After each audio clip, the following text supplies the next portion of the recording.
a good evening to you all. Kim K here, joining you for a chilly Monday night here in Scarborough. I've had to turn the heat on, which is not something I'm used to doing. Even in the wintertime, you're being on the 10th floor, you typically get a lot of heat regardless. But it's been a quiet week for the NASCAR Pinty series. We're still waiting on the schedule, but there was some details given out regarding it. We do have some confirmations on what's going to happen for the schedule for next year, but Tony Spiteri was on with myself and Graydon Bunn earlier in the week, and he chatted about the schedule, and as well we chatted about the paint scheme challenge that took place in the NASCAR Pinty Series fan group on Facebook. Of course, make sure you join that. There's lots of content that we have currently, but I want to wish everybody a welcome in for tonight here on the NASCAR Pinty Series Power Hour. Of course, we expect the numbers to be a little bit smaller throughout the off season, and I want to thank each and every one of you that tune in every time we broadcast to come in and say hello and chat about the racing series that we love so very, very much. Won't be the only series I think we cover, though, going forward. I know right now the NASCAR Pinty Series is the one that we have focused on, but at the end of the day, want to give as much love to as many racing series as possible. Let's get that good trophy in there. Nice, get a good photo of it that Matthew Manor took, and we definitely want to make sure that we have a good representation for the series, especially with the year that we just had. So, Gary Calling, want to say a good evening to you as well. Jim Haynes actually heard about this for you, and Kyle Steckley actually did mention to me, Jim, if you are the guy that he was talking about, that he met from Virginia, definitely great that you got to talk with Kyle and Glenn Stiers, and thank you for the kind words. Really appreciate it. Means a lot to have a driver come up and say thank you for doing what you're doing. Gary, we're going to jump into the year in review. I mean, I think that there's one thing that I really don't like about Joel's product, and that's that it's too short. It really is. I mean, the effort that his team put together once again. I mean, I look forward to this every single year, and it's not long enough, and I really wish it was. It was delayed by delayed by a little bit due to the football game, the Lions beating the Vikings. But yeah, Gary Calling bringing this point up. It was an amazing year in review once again. I love having the driver interviews. Would have liked to see a couple more. Obviously, it's tough for Joel to get a hold of everybody, and not everybody is close enough to be able to do those. But it definitely could have been 2 hours, Gary. I agree with you. I mean, I think that the one thing that's why we do the podcast, why we do this show now, is that trying to get showcasing a little bit more of the driver personalities, showing a little bit more about them, a little bit more about the series, because we know that the broadcasts just aren't long enough. They're in time slots that are a little weird. I mean, originally it was going to be earlier in the day, then it got shifted to 4 o'clock. It was only on TSN 3. Not everybody has those channels, so the fact that we were able to get it is going to be re-aired a couple of times for sure. Definitely make sure you check your local listings for that. But I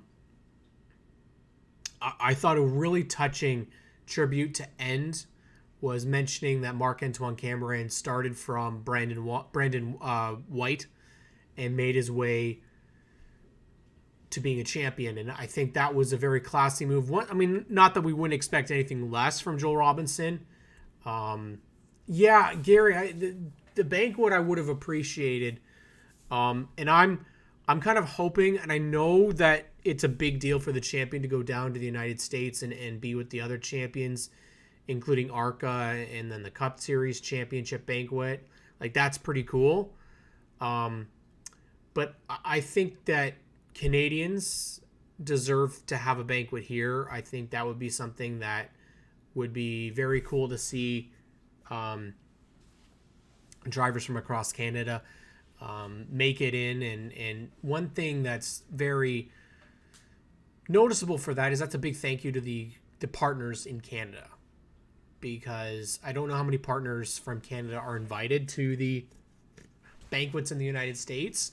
Obviously, team owners were there and everything, and I know it's a big expense, and that's probably why they don't do it. But I think just something like that would be nice to see, because I like to catch some of those details. I'd like to hear speeches. I'd like to see who would be hosts. Obviously, I think you've got to go with our amazing crew at Fuel Media that would put on the show, or G-Force even, and it would be nice to be able to see that, especially with some of the awards that they give out. I think, awards serve a purpose, and a lot of them are sponsored. So again, giving some press time to those that invest their money, invest their time in the series would be very good. And I obviously would love to see it for the APC series.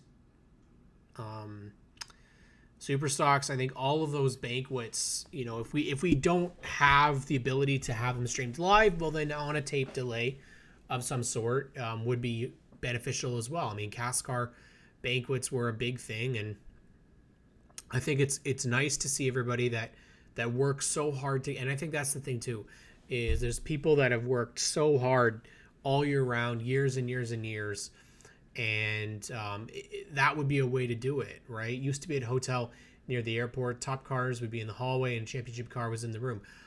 Like that right there would be a huge thing, and that's how to make it feel a little bit more significant. I mean, obviously, we're going to work as hard as we can to continue to grow the series, and week in and week out.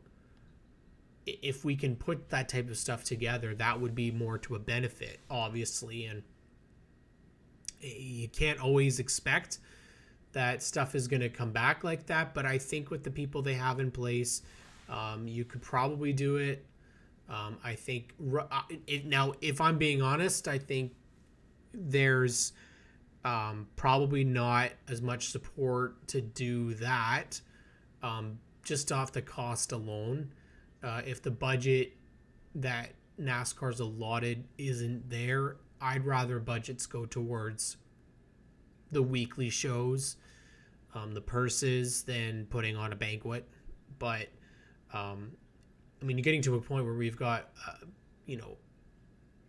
Pinty's Foods that could easily have had representatives at the race, at the banquet, and I think they should.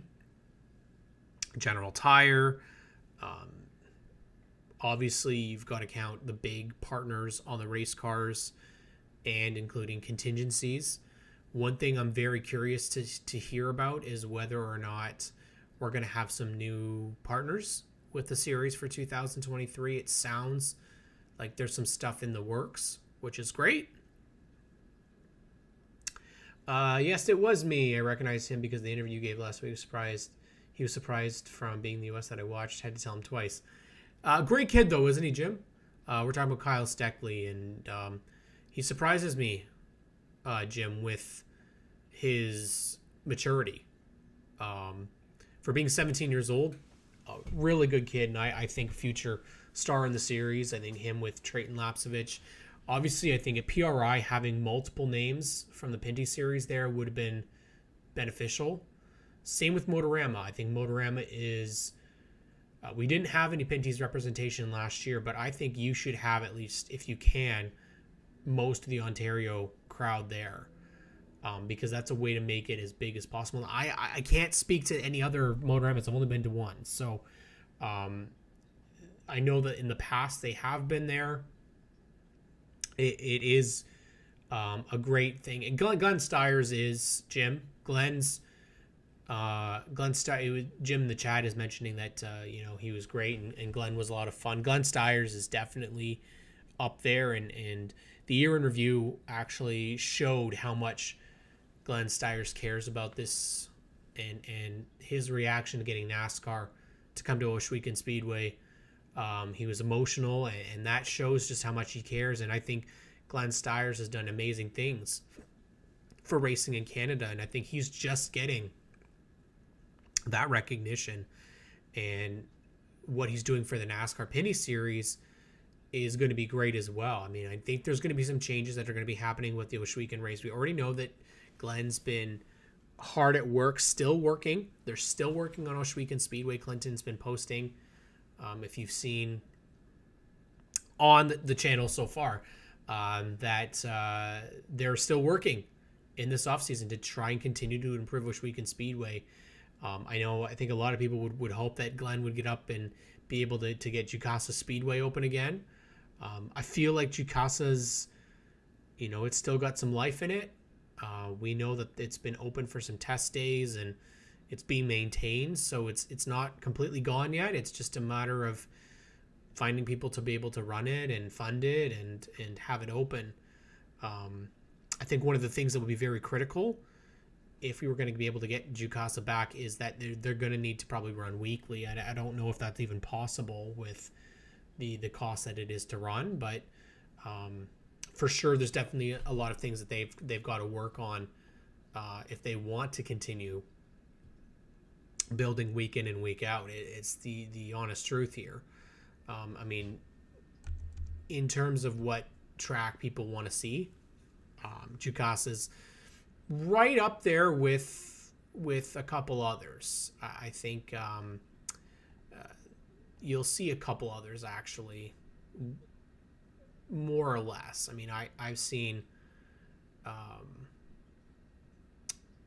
definitely seen a little bit of a decline in the names for Jukasa, because just people just believe that it's not ever going to come back. That's not really what I've heard. There's still people behind it. It's just the reality. And the reality is it is still hard to be able to operate and own a track in Canada, and the cost is really up there. So it's unfortunate, but I think we can definitely get it back at some point. I think that there's a really good sense of Canadian motorsports love here, and it's with the continued growth. That's the one thing that we have to remember. It's growth. Now, NASCAR Pinty Series in 2019, when Jukasa was last open, it wasn't in the position it is now. I think it's actually healthier than it was. Yes, 2019 was a great season, but I think now we actually have quite a bit of steam heading into 2023. Now, I don't know where our fields are going to be. I think we'll have at least a loss of a car or two. This is the real big step, though. I think we know that there's going to be some challenges ahead with the inflation, and just the amount of money it will take to run a race team, be able to attend all of the races. Tony Spiteri came on and chatted with myself and Graydon Bunn earlier this past week to announce the winner of the Paint Scheme Challenge. We'll play that for you. But also I want you to hear what we talk about when it comes to some of the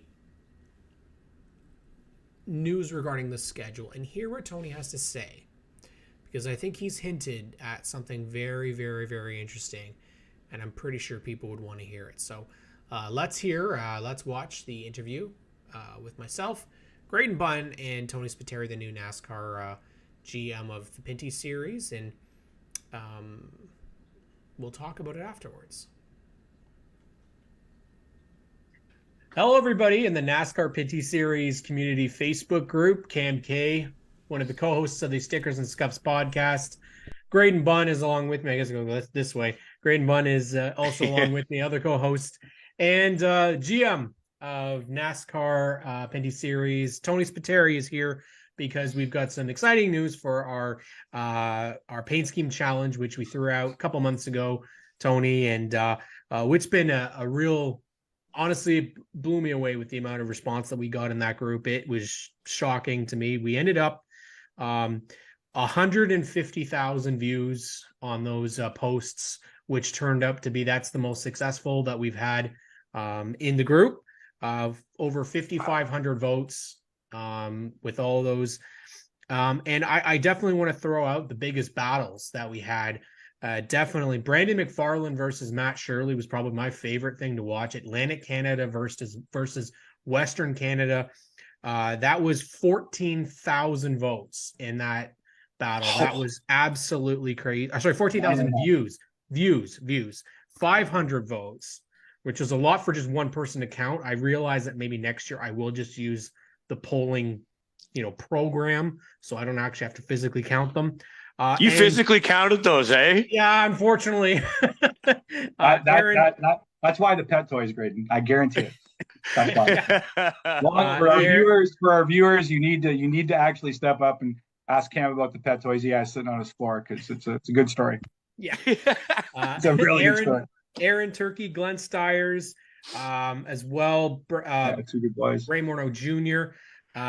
300 odd votes, 8,000 views. So these were some of the best battles out here. A great story about one of the finalists, Tony, and Matt Shirley, was out of the competition. And then he got a last chance opportunity, won the last chance, went and faced Brandon McFarland 3 times and beat him in the end. His fans got him to the final after that 3 times. That was literally like a racing story. And it got him right into the final, which was awesome after being out. The group, we've gained about 400 fans just from this little put together to keep us busy in the off season. So people love them some paint schemes, man. Really, they really do. And we definitely, Tony, I mean, we have a lot of amazing photographers that have been taking photos for this series, whether they're amateur or professional. Really want to throw the shout out to a lot of those guys out there. A lot of photos I used were from Tim Gerald, from Matthew Manor, from Stephen Ellis. Great eyes. Serge Grelou, Clem's Pictures. John Eric Walker. Derek Smith, Dale Kellnan. I mean, these guys. Yeah. I hope Danny McKenzie. Literally, so Jeremy Tessier. I always can't remember. I can't forget Jeremy. He has some great photos as well. So definitely thanks to all of those guys. And there's a bunch of photos I didn't even get to. But they showcase some of the great designs that we saw out on the racetrack. And we got 3 finalists, and they were DJ Kennington. Cam, before you get there, I just want to make a point, because I think Graydon's trying to make it, if it's okay. Okay. If you're thinking about sponsoring a race car and you're not sure what the investment looks like, you're not sure what vinyl means on a race car, pick the right team. You said 150,000 views, 5,500 votes. Yep. Right. So for the cost of entry, forget about the car is going to be seen on the racetrack, and if you pick the right team, you're going to get a great brand ambassador. But here's the power now of social media and the power of one, right? All the photographers working together, you guys in the media working together, us trying to help out. Man, if you've ever wondered what kind of a return on investment you can get if done right, you just proved it. Sorry to shut you down on that one. To be honest, too, this is also only Facebook. We didn't even touch Instagram or Twitter, right? So right. That's just one avenue that we're talking about here. So again, it's and there's so many cool Canadian brands. So getting to see some of them on these race cars really is awesome, right, Graydon? Yeah, just like fans are clamoring for ways to interact, and just like you say, by just Facebook alone doing this shows that the fans get to throw their 2 cents in, and it's something that's literally the first thing you see when you go to the track is you're picking out race cars by their paint scheme. So I mean, it's a polarizing thing, it's a passionate thing, and it's cool to see that it turned out so well for the page. It's a polarizing thing. I'm sensing if he sees an M&M's car or something, he might get a little upset. I don't know about Oh well, yeah, that would hurt. Yeah, we had 3 finalists. Tony, we had old veteran DJ Kennington. Finally had a new look for the car this year, and man, they surprised. They surprised, man. They did a great job with that car. Awesome. Matthew Shirley from Western Ontario, Western Canada, and then Ray Morneau Jr., who made the start at Delaware Speedway for 22 Racing in the 03. And so we put a final poll up for the 3 of them using straw poll, and really was a great battle. But Tony, you're here because you're going to announce the top three and where they placed. Isn't that classic? You guys do all the work. The teams do all the work wrapping these things, and then you guys call me and go, "Hey, can you help announce?" Like, I don't know to why I get to do this. I don't know, but anyway, I'm very honored and pleased to announce the top three finishers as Cam already has. In third place, the 17 of DJ Kennington with the Castrol Edge in the classic green, red, and white logo. Did Beautiful. a fantastic job finishing top three. In second place, Matt Shirley. Matt Shirley in the Provincial Vodka Dodge, two of my favorite brands there, Dodge and vodka, but leave that alone. Actually, not brand. And of course, the number one, the dark horse here, Ray Morneau Jr. In the John Arts Group 03 car. Congratulations for being the 2022 champion when it comes to the livery of your car. Yes, we've just kind of the first annual, but based off of how it went, I think we might be doing this in the future. And we went off of a bracket system, literally just whatever scheme came up first. And I will say that consistently, Ray Morneau Jr., the Windsor, the Morneau Mafia was huge. Morneau Mafia, and I literally finally get to say this. Graydon, I've been actually rewatching this show, and I finally found a way to use the title here, and I can say that everybody loves Raymond. That's right. Everybody loves Raymond. Wow. There we go. Marketing gold. Wow. Right? You're bringing back my brother's name is Raymond, so you're killing me right now, Cam, because he was always my mom's favorite. So you're like bringing back some needs for chats here. I'm looking at I'm getting text messages and stuff here, and our executive assistant at Freshstone, Haley, wants me to say hi to you guys. Bumps into you guys at the track all the time. So on behalf of Haley and her crew, they're saying, hey, they'll be watching tonight. So awesome. Thank you very much for that. It's man, we're partway through the off season, a while to go yet. I know there's some stuff you got to sit on. What's going on, Tony? How's the off season treating you so far? Hey, listen, it's fast and furious. No pun intended. There's no fun like everybody loves Raymond, but it's coming together really, really nice. The schedule and I love it. Everybody's texting me. There's some people that are angry because they want it right away, and I keep reminding me, hey, this is a lot earlier than normal. But the schedule is complete. That's right. We're just waiting, and for those viewers that want to learn a little bit about NASCAR and tracks, the way they work, there's a legal agreement that goes between NASCAR and a track. It's not just, hey, we're going to run there Saturday night. So we're just doing the paperwork every year that gets renewed, and we're in the process right now. Cam, you work at a legal office full time. You know what I'm talking about. So sanction agreements are going from the track through us here in Canada over to Daytona to be etched. So we are more than halfway with all the paperwork complete. Our original target was to be in a position to announce the whole schedule locked down for PRI. We're probably going to miss that by about a week. What I will say, I'm not, I don't want to hide anything. Yeah, there's going to be a couple of additions, a couple of really cool additions to this year's season. We've done that very cautiously. We've done that gaining feedback from a lot of the teams. Obviously, going into the kind of economic climate, Graydon, Cam, that we're going into, we don't take that decision lightly. However, we believe the way it's structured, especially with the utilization of the double headers, as well as using geography, right? Mm-hmm. Hint, wink, wink, nudge, nudge. Heading all the way to Newfoundland for one race might not make a lot of sense if you just do one, right? One format.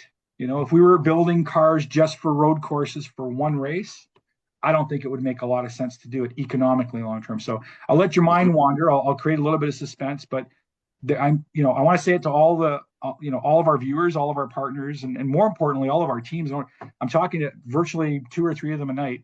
Nobody wants to introduce the schedule more than we do at NASCAR. We're very excited about it. It's just a matter of getting our I's dotted and T's crossed. But I know for certain you two cats will be happy because a lot of the stuff that you're going to see in the schedule is stuff we've talked about. So, that's the thing. I mean, it's best to make sure that every I is dotted and T is crossed, and instead of winding up having egg on your face. And it's better all around if people are just a little bit more patient. As you say, you're still literally weeks ahead of where the schedule used to come out. So I mean, there's still time for everybody to prepare their summer trips and schedule and plan. But you've given us some great food for thought and some anticipation. It's I can't wait. Oh, I got one more for you guys because I know one more.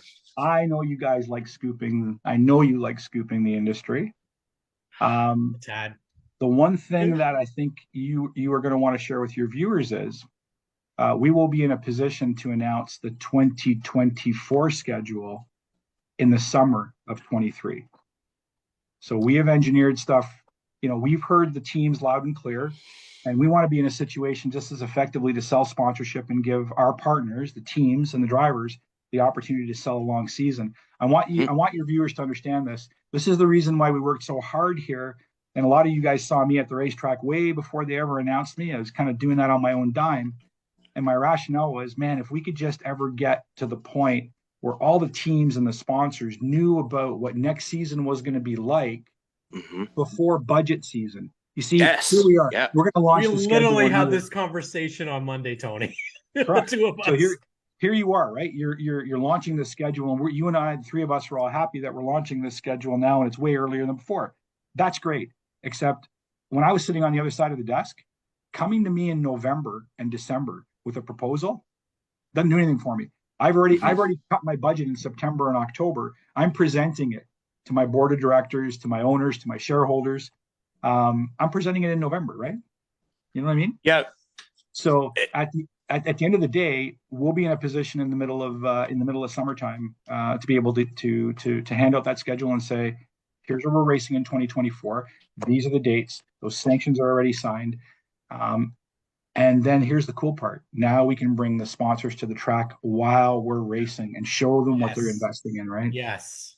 Yeah. And that just reaffirms, I mean, since it was widely publicized when your position was announced, it just shows that you've and your group have been nose down and trying to get ahead of it by literally a year and get it right for budget time to present to these companies. I mean, like Cam and I were just literally talking about this the other night, just as the NASCAR nerds that we are. We like to talk about that sort of thing. But I mean, it's reassuring for us to hear that that's exactly what's happening. I mean, it puts everybody in a better place all around. Listen, I'll say it this way and then I'll be quiet because I know you guys tell me I'm long-winded. It's just good business. It's the way business should be run. Yes. So if you go back to when Steve and myself and Chad in the background gave the announcement back in August of the move we were making, what we said was we're going to balance the competition side with the business side. We are in the entertainment business, right? Like we are entertainment. And the competition is very, very important. But unless we can continue to build the business of that competition, then it's always going to be feast or famine, right? Yeah. Exactly. Well said. By the way, do you guys remember Jennifer Booth? Okay. So yeah, you probably want to reach out to her in the next few weeks as well. She might have some interesting insights into racing for you here over the next little bit. Like I wouldn't run down the hill, but I'd walk down the hill. I'm just giving you something to think about. And that's not giving permission to everybody to do that and light up Jennifer Booth. I mean, actually, you know what? She's working in my office today, so I mean, in the adjacent office. So you're more than welcome to light that up. It's just fun to watch that at coffee. So, oh, well, Tony Spiteri, GM of NASCAR Canada. Thank you once again for coming on and chatting with the boys from Stickers and Scuffs. If you haven't already subscribed to us, we talk about the NASCAR Pinty series all season long. We're going to hopefully be at the most of the tracks this year once again, covering the series, and we're really excited and definitely love this series with like no other. And I want to thank Tony for coming on and want to congratulate Ray Morneau Jr. on that whole design. I'm not sure who designed the car, but it worked out really good. We'll hopefully get something together for Ray and definitely want to see more of the Morneau Mafia out at the racetrack. And And how many more can definitely- we see? There's so many already. I know they It's kind of It's stormed like Delaware. Junior Eh? at Talladega. Well, I'm just saying that if we are able to get Ray in the series full time, that means we get Dana's desserts full time. Yes, So Dana goes on I tour. mean, we got win-win right there. So That's not a good idea, dude. Like it's taken a year to lose this weight.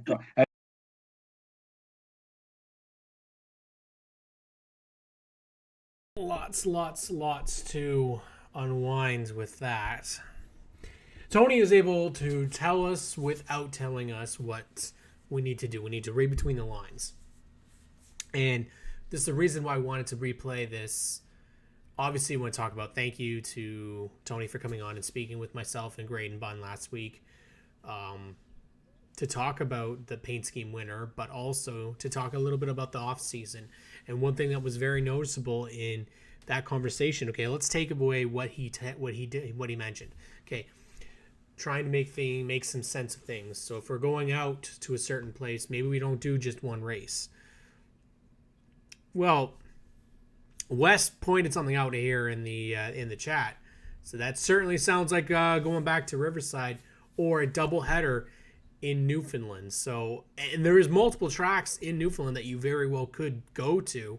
And I'm not even just that. If they don't go to Riverside, they could go to another just Atlantic Canada track.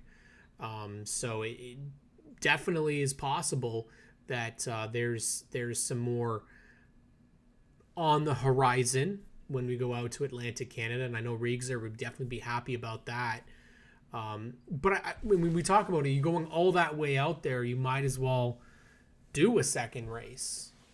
We know by speaking to a good amount of the NASCAR Pinty Series drivers that one of the tracks that, aside from Jukasa, that gets the most love is Riverside.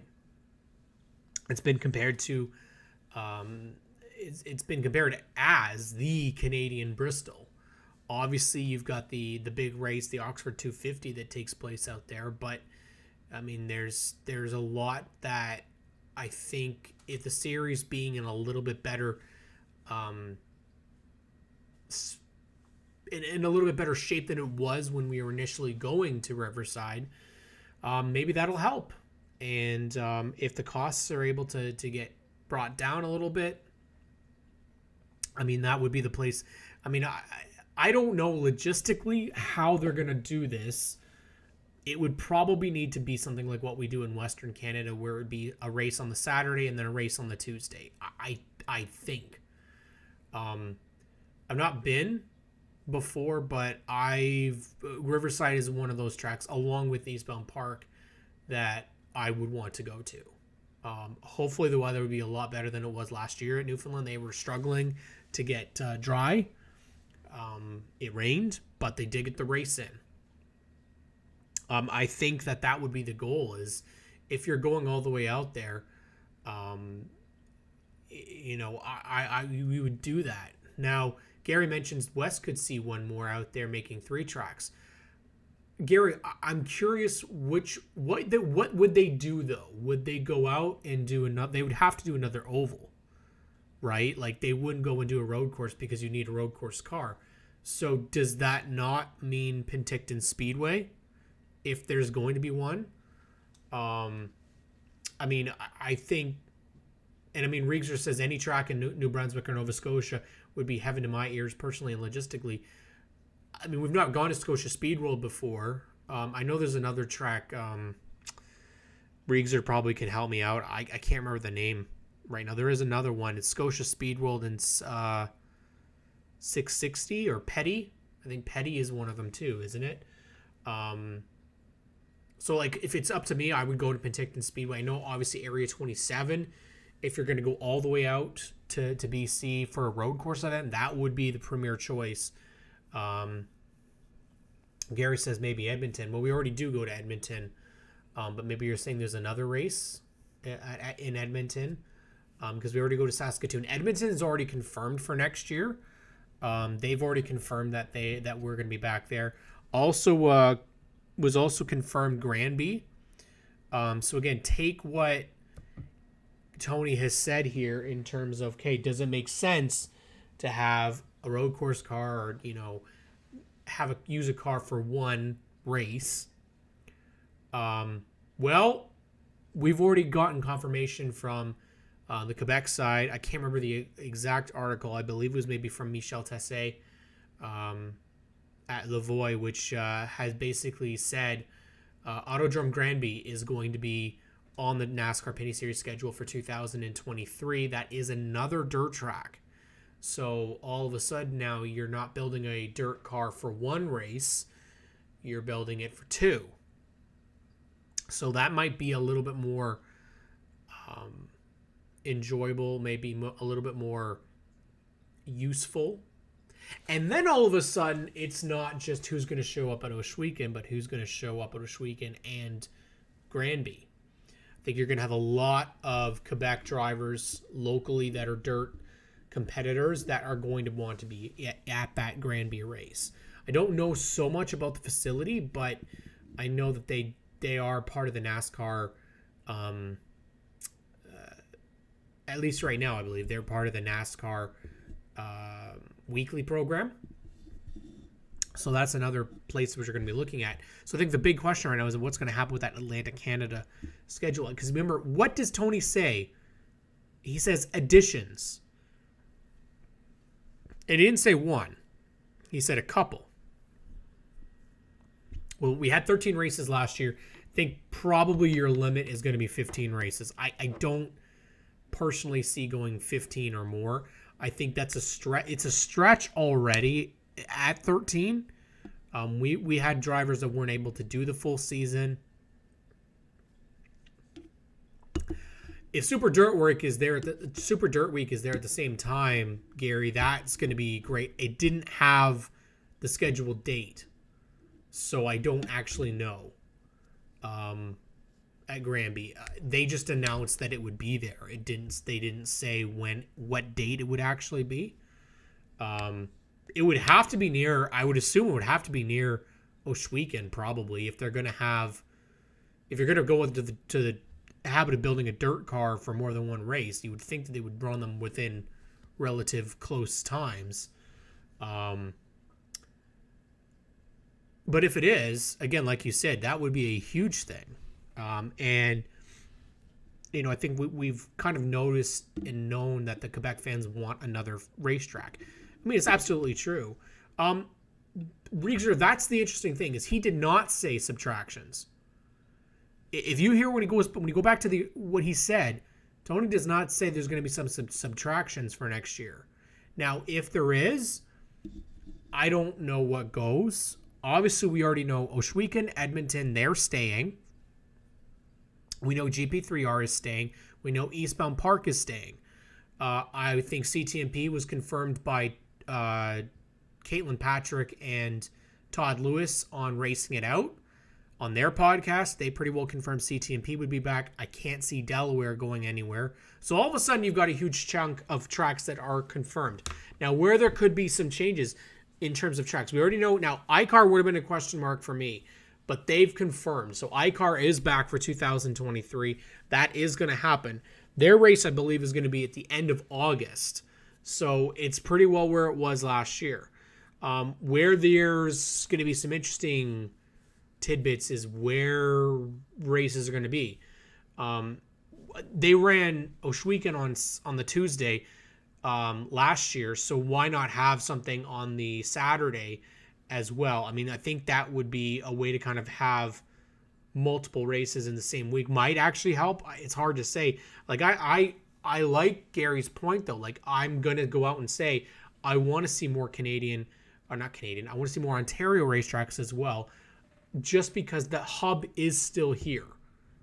And I know that's not something popular for the Quebec fans to hear, but the reality is the cars are built here. Majority of the teams are here. Yes, a lot of the competitors are coming from Quebec, but it's the teams that are operating it are coming out of Ontario. So I think a lot more races at home would be nice as well.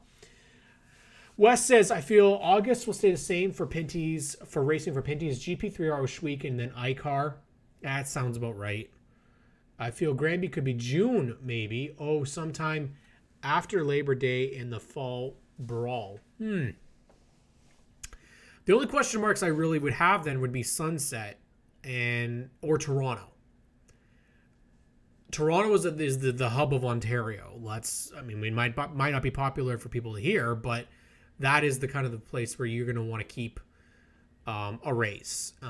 They're the headliner on the Friday. I think that's a great spot for them with the IndyCar weekend. They got people seeing them that have never seen them before.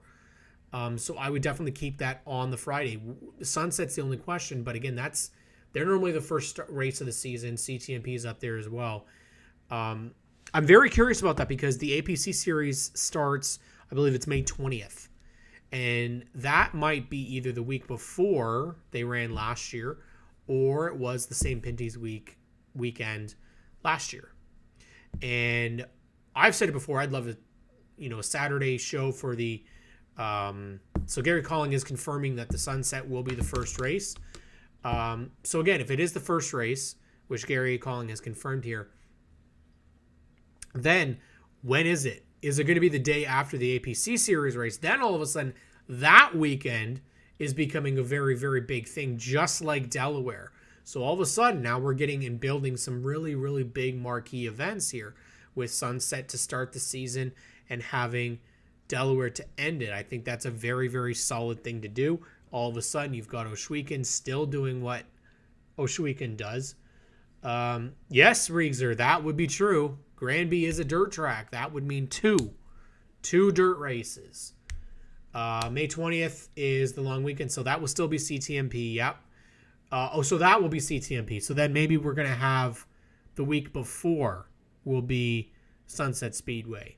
So it's going to start right like when it was last year. Perfect. So then we basically got things worked out here essentially.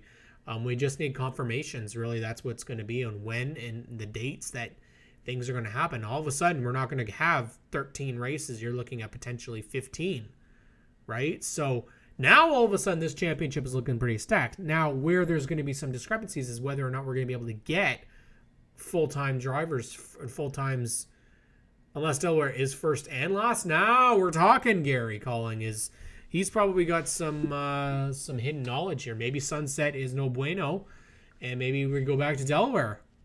All of a sudden, that looks really attractive to me as well. I mean, I think that would be great. Sunset would be a bit of a loss, for sure, but when you have Delaware bringing us 28 cars, if you start the season with 28 and end it with 30, all of a sudden, you're looking really, really good. I think that they saw how big the field was at Delaware, and that looks really attractive. We already know that names like Daniel Bois and MBS Motorsports, they are planning on running all the ovals and then CTMP in Ontario. So all of a sudden, they could be going from, 4 races to double that, 8, well, not 8 races, but maybe 6 races. If that's all what's going to happen here. I mean, obviously, there's still a lot of things that need to happen, but we know. So Gary is confirming that Sunset is going to be on the schedule. So now we don't know, is Sunset going to be the one that starts it? Is it going to be in the middle? Is it going to move? That is what's exciting. That's what we want to see, is a bit of change. I think that's what gets fans really riled up. And I mean, we've talked about it. Gary knows, he's been around this business for a while, that motorsports, you can't stay stagnant. You have to change things around. Bring more people in, change things up. I've said it before. I would still love to see Pinty's go back to the small bull rings of Flamborough and Peterborough. I don't see it happening anytime soon, but crazier things have happened. We don't know if Ducasse is gone forever. That's the other thing too, right? So now all of a sudden we're getting some names out here. You've got APC on the schedule as well. They'll be around in Ontario. And then we got to talk about that Western Canada trip. Going out to Edmonton, obviously you would think Sutherland Motorsports Motor Speedway is going to be back for their 2 races. Peterborough, I mean, Gary, I went and saw CASCAR there. I know it's not NASCAR like sanctioned or whatever, but I don't know what the difference, like, and maybe Gary, you can answer this for me. Why NASCAR wouldn't be okay with it but CASCAR would have.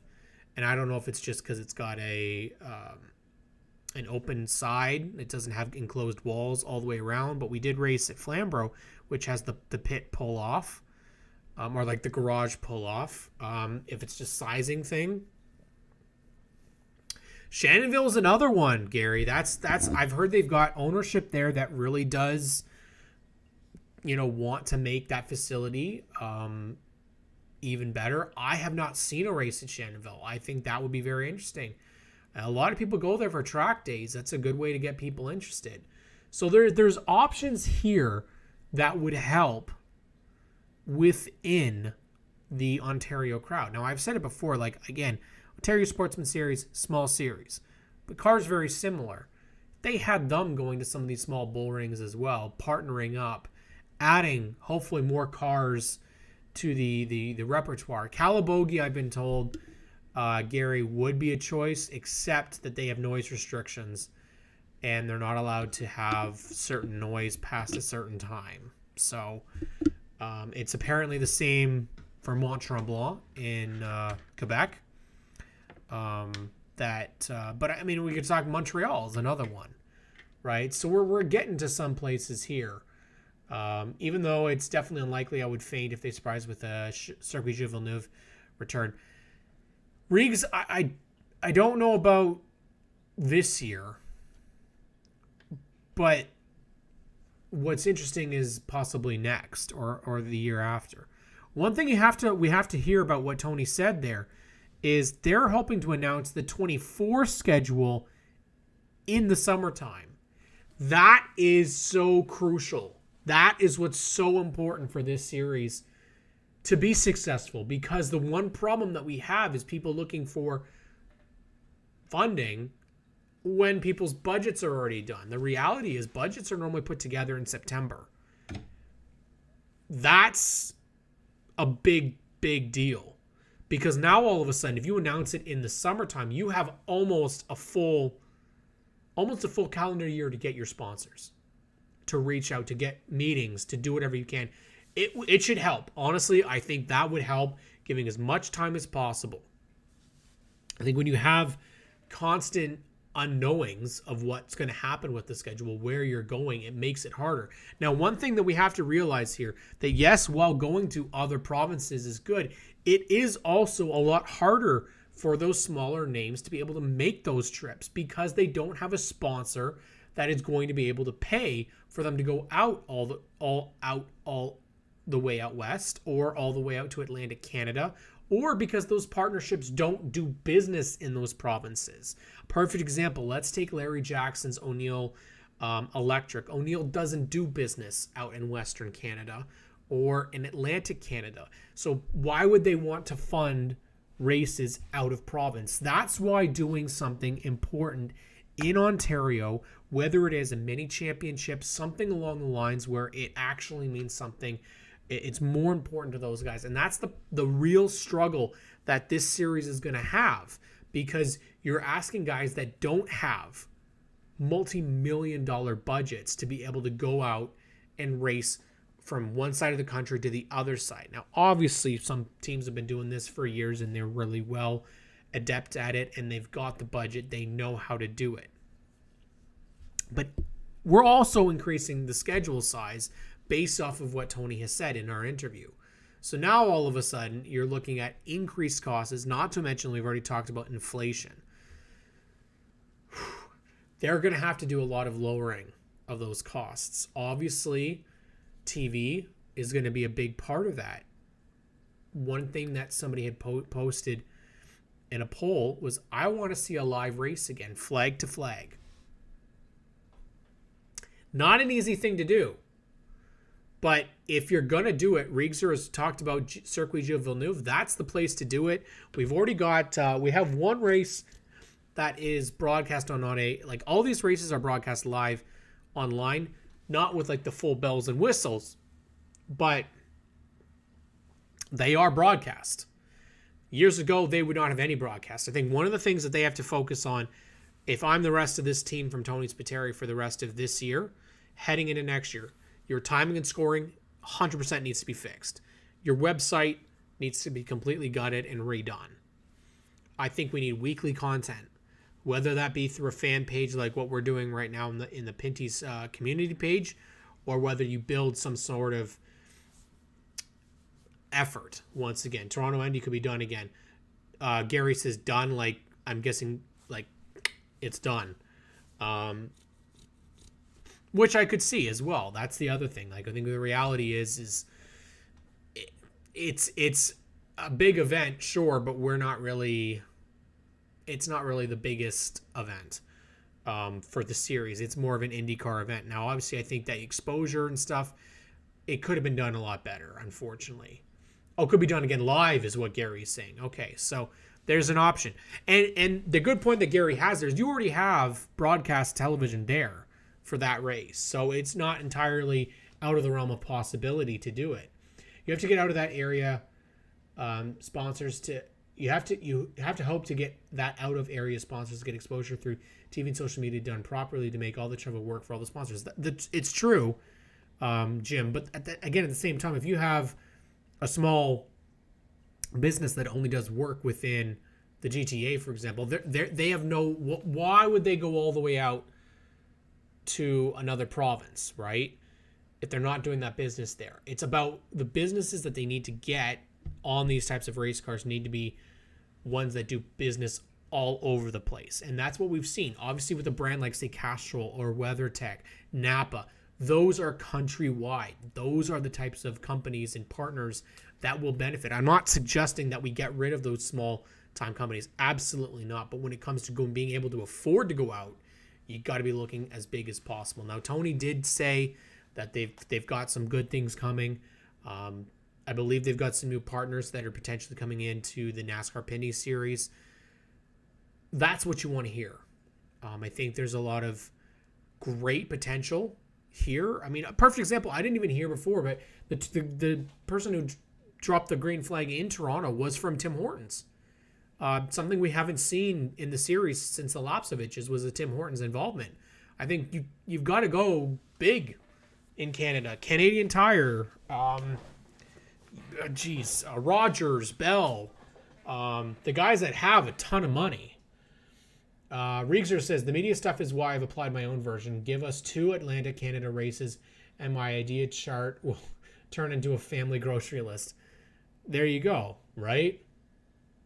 I mean, Riegser is a perfect example. Like, we've been doing this we've been taking our media to our own right now. I mean, the stickers and scuffs, the Facebook page, Riegser's, I mean, if you again haven't already subscribed to his channel, he covers the NASCAR Pinty series. That's what we need. Because if Global or City or Rogers isn't going to do it, then maybe we take it into our own hands, and that's what we did. Gary Collins says some sponsors may have contacts with companies outside of their need to hook them into. That's what I'm talking about, Gary. 1,000%. So let's take Pizza. Okay, sure, you might not be a fan of it, but they were involved in CASCAR years ago with John Gaunt. They had a small-time appearance with Caitlin Johnson a couple years ago. They sponsored in the NASCAR Canadian Tire Series a couple of races. Take a perfect example. If you get a sponsorship in Ontario from Pizza, then all of a sudden you go out west, we'll switch it to Pizza 73 out there because it's the same company, but it's their Western version, I guess, if you could say. I don't know if there's one out in Atlantic Canada. Reeser would probably know better than I. So a place like O'Neill Electric Car has a car in Eastern Canada it will help them. Absolutely, it'll help them. That's what we're here for. And the more content, 1-hour broadcasts aren't going to cut it. And that's the reality. We know that you need exposure all the time. You literally need it all the time to get the numbers. We did recently our numbers for the Stickers and Scuffs podcast the last 2 weeks. We put together our impressions for 2022. And the numbers were staggering to us. We did not expect that the amount of reach that you can get when you're on all different types of platforms. Well, we know NASCAR, Caitlin has it handled. Like, they have their stuff handled. Like, that is to a T, it's handled. But when it comes to the additional content, that's where people like Rieger, people like Stickers and Scuffs, podcasts like The Wide World of Motorsports, Jomo Media, guys that are bringing in all different types of motorsports content in, it's going to get more people interested. Because the reality is, even though we are a hockey, curling, lacrosse country, the reality is a ton of people have no idea that this series exists. Still. And it's just because, I'll tell you, a lot of people within the city have no clue that NASCAR is in Canada. None.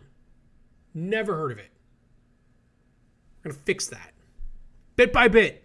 The NASCAR Pinty Series, Power Hour, each. And that's, see, Gary, I'm telling you, he knows it. Can't keep hitting the same old sponsors. Need to hit outside the box, pot shops, etc. It's true. Cannabis is the best place to go right now for sponsorship. 1,000%. CBD, cannabis, that's the way to go because that is the big money maker in Canada. Now, sure, NASCAR has regulations on what you can and cannot have on a car, but it's not forbidden. As long as you don't have the word cannabis, you don't have the pot leaf, you're fine. It's the same with alcohol. I think for many years, alcohol was not allowed on race cars. It wasn't allowed in racing. We know obviously cigarettes are still not, but as far as my understanding is, there you go. Should I think Pizza would be the version of Little Caesars? No way. No. Little Caesars crushes Pizza by 1,000 miles. Yeah, we never want that. Bitcoin, there you go, another one. Gary, that's it. You've got to go all over the place, and it literally is. Distilleries, beverage companies. That's the thing too. Alcohol, we Canadians like to drink, right? Sports equipment, hockey equipment. Things that you maybe wouldn't think of being on a race car because maybe it's a competition of it's a similar sport. You got to go all over the place, right? We've seen AHL team on a race car in the Cup Series. The AHL Phantoms, they were on Reed Sorensen's car a couple years ago. You could you could bring in get a hockey team. We've said this before. The part source, and I think Canadians hired a deal that had the Leafs on Joey McComb's car, right? So. MLSC, perfect example. Do something combination effort with the Maple Leafs in their off season. Why not? We know they ain't going to be in the playoffs for very long anyways. So the options are there. We're going to keep it going all throughout this offseason. This is episode 28 of the NASCAR Pinty Series Power Hour. We've got 2 more for this year, and then we'll take a 2-week break, and we'll come back. Obviously, we want to make sure that we stay here for when the schedule does pop, and we'll be able to talk about it here on the show. But I got to go do another show right now, so we definitely want to definitely do that. Jocelyn Facto, hope to see you back this year, man. I want to see that 77 out there just by allowing the team to carry onboard camera. That would be great, and allowing them to use limited footage for team sponsor visibility would be great. It surely would help small teams. Hold on to Leafs all year. Yeah, Gary, man, I wish I could. I've been let down too much in my 31 years. But I want to thank you guys all. We've gone over the time a little bit. So thank you guys all for tuning in to the NASCAR Pinty Series Power Hour. I love all you guys. Appreciate you all coming out and chatting with me. We'll be back next week and continue our chat about the series. And we'll probably get some news breaking, hopefully the schedule. And we wish you all a very good week. And make sure you check in the Stickers and Scuffs podcast this week. We'll have Adam Ross on the show. And if you can, give us a thumbs up and share it. We'd really appreciate it, and continue to tune in to the G-Force Network, and make sure you do so. Subscribe. Give us a thumbs up. Have yourselves a great week, everybody. We'll catch you real soon.